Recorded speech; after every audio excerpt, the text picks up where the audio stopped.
কোটি টাকার নাইম শেখের দল চট্টগ্রাম রয়্যালসের আবারও দুর্দান্ত বিশাল জয়। এবার মেহেদী হাসান মিরাজের সিলেট টাইটান্সকে ৯ উইকেটের বিশাল ব্যবধানে হারিয়ে দিল চট্টগ্রাম রয়্যালস। চট্টগ্রামের দুই ওপেনিং নাইম শেখ এবং অ্যাডাম রসিংটনের দারুণ ব্যাটিংয়ে ৯ উইকেটের বিশাল জয় চট্টগ্রাম রয়্যালসের সিলেট টাইটান্সের বিপক্ষে। বাংলাদেশ প্রিমিয়ার লিগ বিপিএল ২০২৬ ১২তম আসরের ১১তম ম্যাচ রি-শিডিউল করা।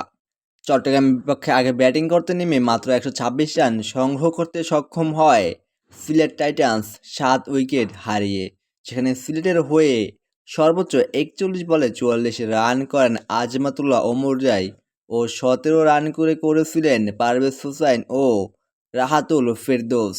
বল হাতে চট্টগ্রাম রয়্যালসের হয়ে সর্বোচ্চ ২ উইকেট করে শিকার করেন মির্জা বেগ এবং শেখ মেহেদী হাসান।